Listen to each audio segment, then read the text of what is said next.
this might be a tough decision right now. My but team I'm did not just absolutely garbage. NFL games that were like, Right. whoa. I actually don't Had understand. a lot of mixed feelings. Welcome, Disgruntled. We have another guest here on the Legal Domains. Just to get a pan of the environment. So Titus is going to be streaming there while I do this podcast. And then I'm going to be sitting here. Wait, do I got good? Yeah, that's the podcast, or that's the live stream setup right there. Next to the thing. Yeah. Get it. And then he's coming in now.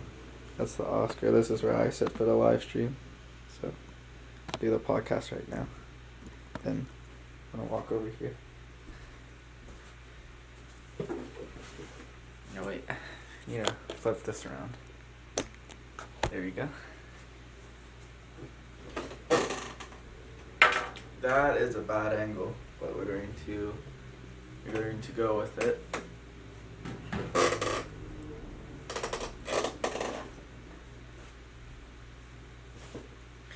Hey Disgruntled, so this is going to be Wildlife Part 4. Yes, I am going to be creating a Part 4, and this is Part 4.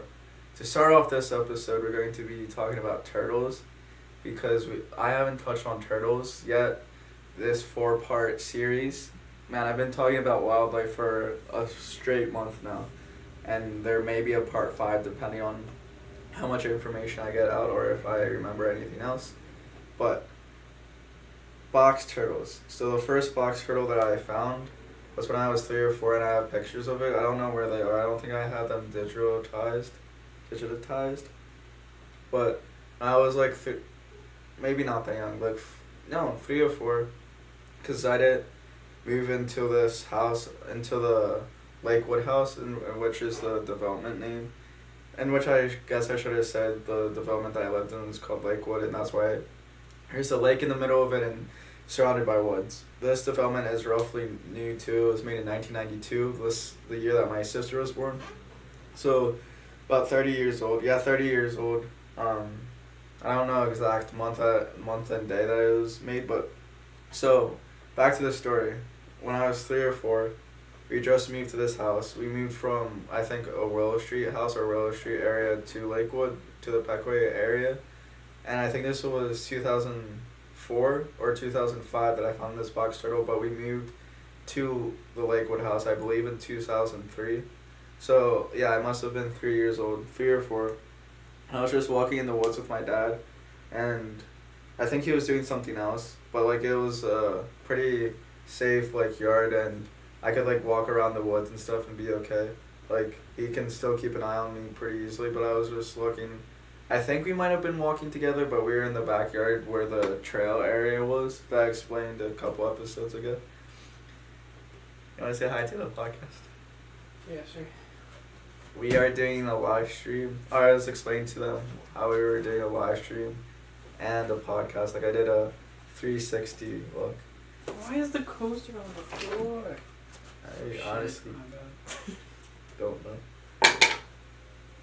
I'm destroying everything. What do you mean everything? I fixed the coaster, I broke one thing. What do you mean broke? Okay, so I found this box. I think me and my dad were walking together, and I looked down on the ground and I see this. I don't know what made me look in this direction. I don't even know how I found this turtle, because it just looked like a rock, and it was very, like, camouflaged in, and there's, like, leaves around its shell and stuff, and only, like, the top part of its shell was peeking through. But I looked at it and I was like, oh, I'll just, you know how you see something on the ground and you just, like, pick it up or get a closer look at it. So I just decided to pick up this, like, what at that moment, because I distinctly remember this, I thought it was like a rock. So I picked it up and I was like, oh my god, it's a shell.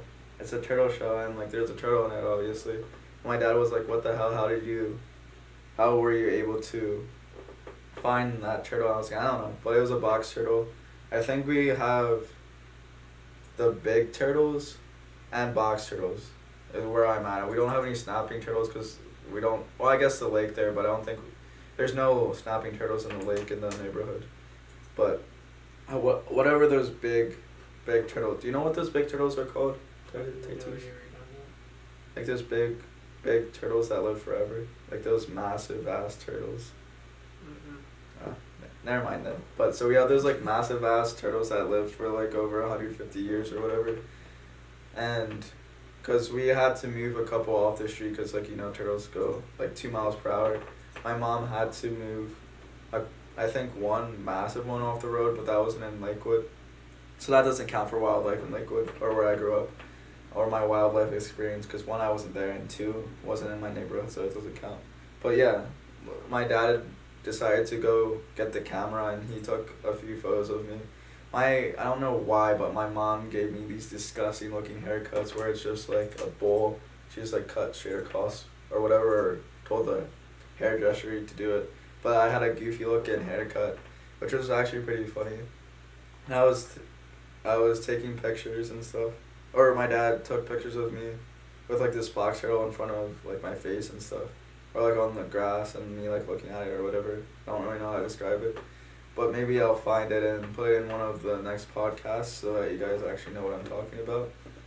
And then another instance.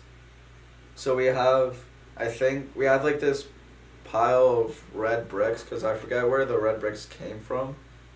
I think somewhere around the house or we just had a stash of them. But we made this like, I remember it, me being a lot younger, but it could have been just a few years ago. But, so we had this like big red brick, like, it was about 3 feet tall of just solid bricks, and it was like 5 by 5, maybe a little bigger than that.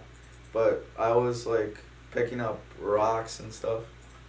I like lifting up the rocks and lifting up stones around it, and this snake came out of it, like came out of one of the stones or whatever. And I was like, oh shit, so I was trying to grab it, and it was really aggressive, and it was really stupid of me to try to get it because it was a baby. So like the smaller it is, the easier it can like wrap around and like bite you. And I'm pretty sure it was a copperhead because copperheads are one of the most poisonous snakes or venomous snakes, or at least in PA, I think it's the most venomous snake in PA. So like if you get bit by one of these snakes, you have to go like instantly to a hospital because like you're going to die if you don't. So, but my stupid ass didn't realize that it was a copperhead, and I still don't know if it was a copperhead, but from like looking at pictures, because I didn't really know what a copperhead looked at too much at that age. I didn't put two and two together, but looking back on it, when I did see like pictures of copperheads and stuff, I'm like, oh fuck, that was a copperhead baby, maybe possibly. But I was trying to pick up this snake, but luckily it like went under a rock and I wasn't able to catch it. But like I'm always careful picking up snakes, or hesitant too, because like I obviously don't want the snakes to like bite me, obviously. So I'm always very careful nonetheless. So I was very hesitant to pick up the snake because it was trying to bite me. So I'm like, I don't want it to bite me and rip around. So I would like try to pick it up. I'd like turn around and I would like flinch away and stuff. So it was too fast and was able to hide under a rock and like escape into its hole or whatever. Because I tried lifting up the rock or lifting up the leaves around it too, and I couldn't find it. And and another time too. So we had 4 total casts, like I said, a couple episodes I believe. But one of them, or 2 of them were kind of outdoor cats. It was Max and Tawny that were kind of outdoor cats, or that we let like run around the neighborhood a few times because like they had enough, they were smart enough so that they wouldn't like do anything or die, you know, or like they had enough quote unquote street smarts for a cat. But they also like going outside, obviously. And the one time that Max, we let Max, I don't know if Max accidentally got out because we preferred to keep them inside, just because we didn't want the cats messing with other people or the neighbors' yards and stuff, or messing up people's properties and having people complain about the cats being wild or whatever. Like, we just didn't want to have any complaints, and we didn't want the cats to obviously run away too, even though they always came back. But occasionally we would let them out. But I don't know if this instance was we let out Max on purpose, or we just happened to like run out when we opened the door. But nonetheless, we were trying to find Max, and we were looking, and wait, no, we were trying to get Max into the house, because we were like, we want Max in the house because it was hot or something. I forget the fine details because again, this story was when I was really young too, probably like maybe seven-ish, 7, 8.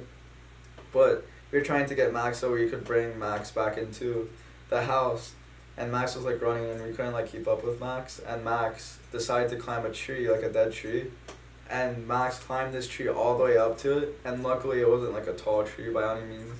Pretty sure it was dead, and it couldn't have been more than 15 feet. It was probably 15 feet in height, this tree. And we were like, oh crap, and Max was just like staying in this tree and not wanting to come down. And we're like, what are we going to do? It was me, my mom, and my aunt, I believe. And we were trying to get the cat down, and eventually we were able to get it down. I don't remember exactly because it was all a vivid memory. But I don't exactly know how we were able to get Max down.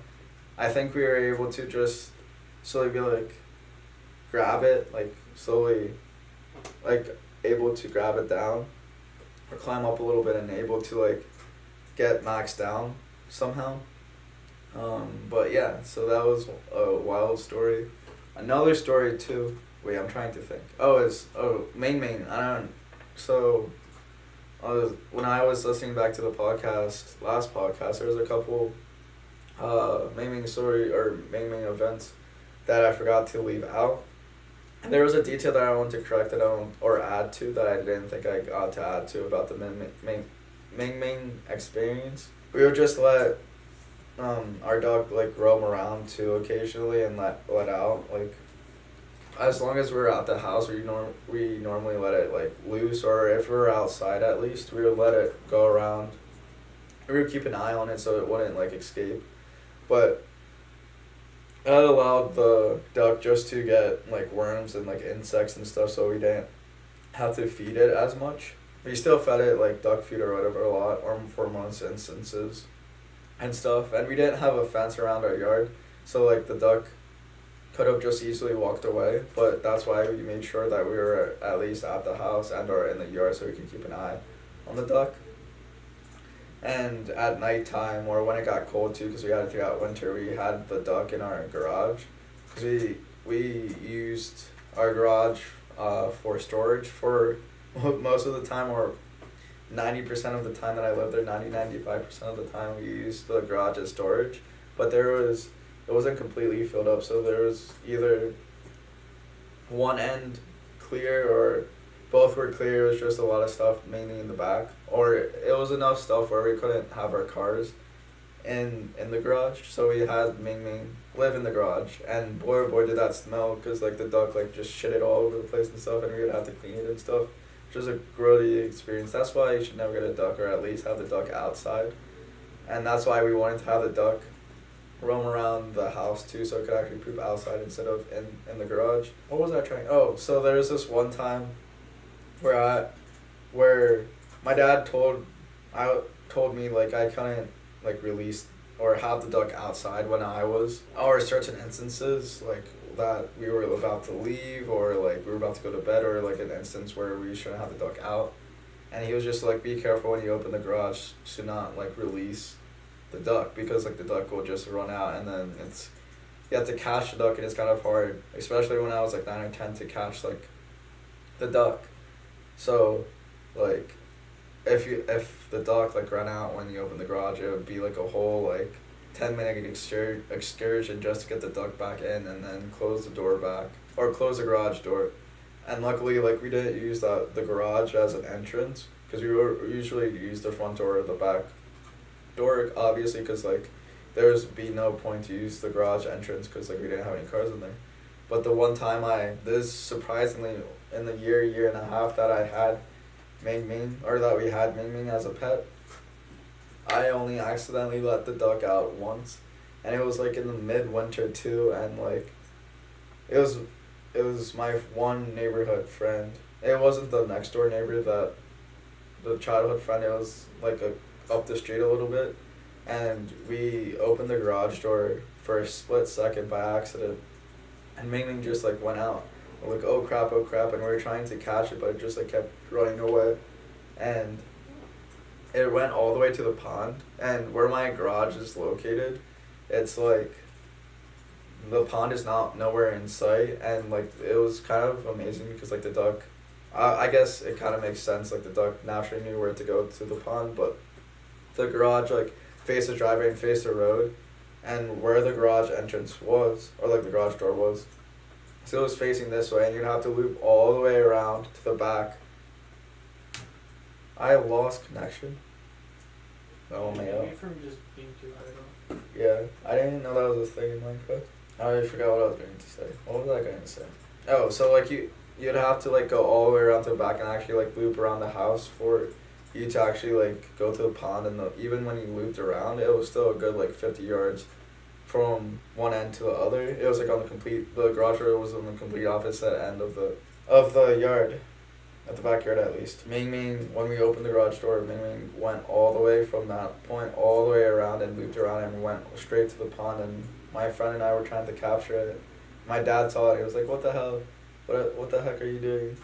And I was like, we accidentally left the duck out on you. And it was like a whole excursion trying to get the duck back because the duck was trying to like run, and we looked like dumbasses because we were just trying to chase this stupid ass duck around so that we could bring it back in.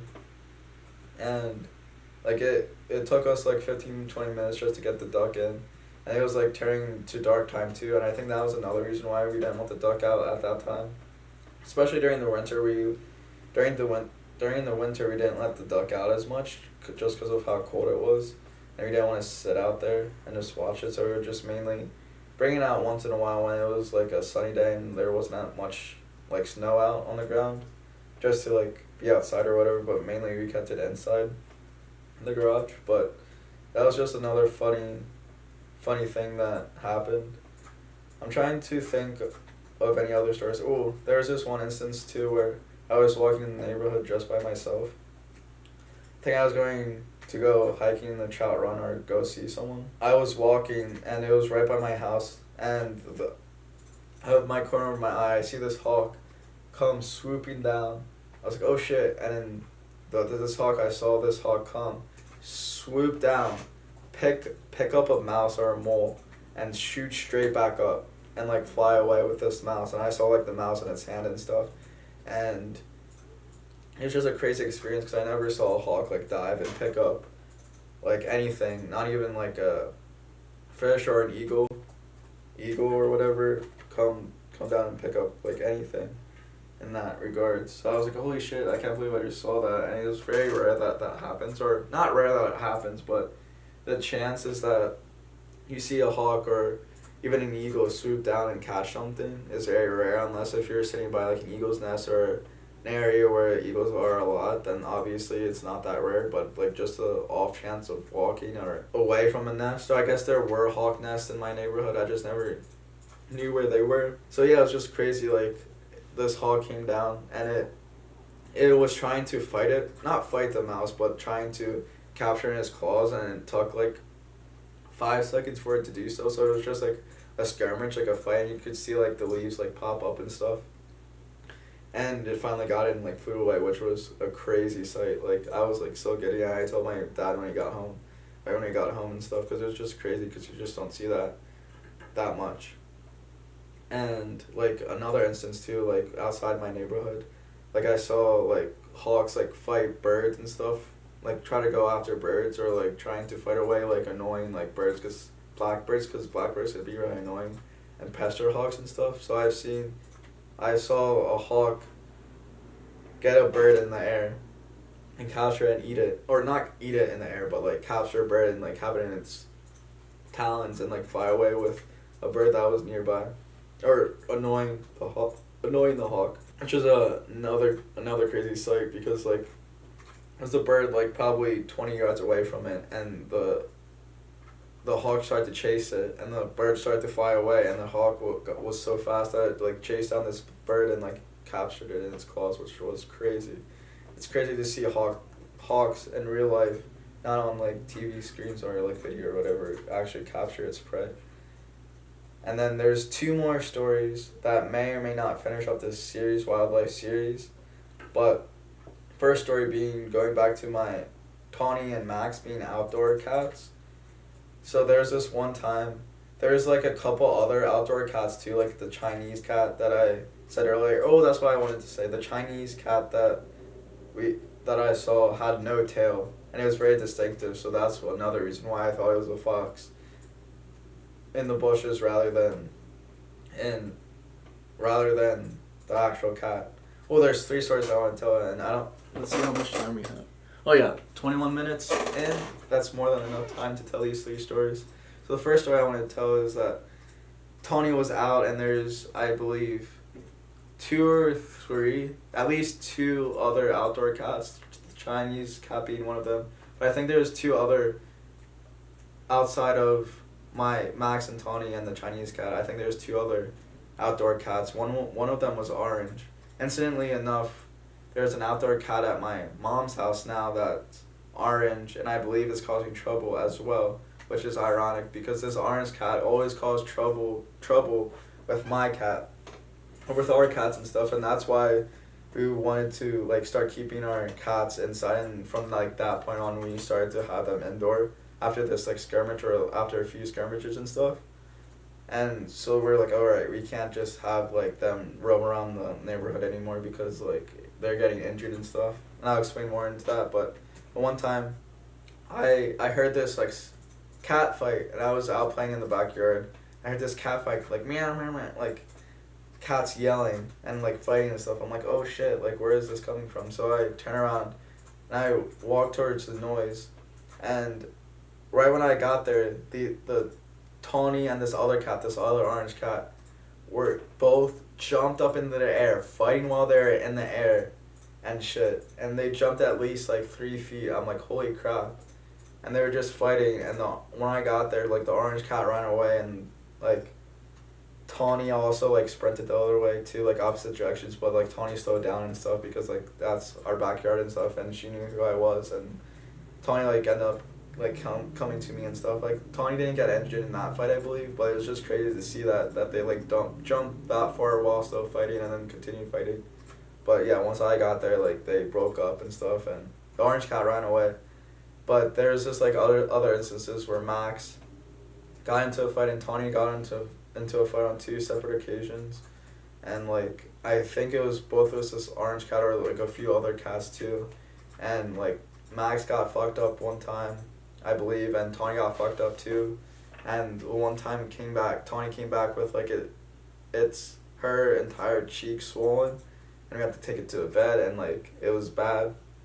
And it was just crazy that like these skirmishes we're having, or these cat fights, or having these cat beefs, strong cat beefs, just in our neighborhood. It was just such a strong beef, and it was just like, oh, this is just like a normal laid back neighborhood where, you know, it's not like it's in the city where it's like a lot of cats roaming around. It's just a few. But it's crazy how cats find fights anywhere, no matter the location. The other story that I want to tell is that this has been like a running joke between my dad and I, because my dad always got so mad at me for doing this. But my neighborhood friend, the one that lived next door, him and I, the same one who chopped the frog in half a couple episodes ago when I told that story, it's the same one. Me and him would like break mountain laurel in half and like chop it. And originally when we were doing this, we were young, so we didn't realize like that it was the state's flower, and we didn't realize that like my dad wanted to have it for like for decorative purposes. But so we would like go around and chop these mountain laurels with like my hatchet and stuff, and like break it because like it was very flammable and it would make great firewood. And most of the time we would only get ones that were dead and like chop it and break it up and use that for firewood, because once it was thrown into the fire, like it's kind of like pine trees without the crackling, like a dead pine or a dead Christmas tree. It's just as flammable as that. I mean, maybe not as flammable, but it still catches pretty easily, because I feel like you can catch a Christmas tree a lot easier than you can catch like actual mountain laurel on fire. Obviously, we would just do that for that, and just to like chop up shit. And my dad would always get mad for us to do that, because he was like, stop like chopping up mountain laurel, and my defense would be like, oh, it was always dead and stuff.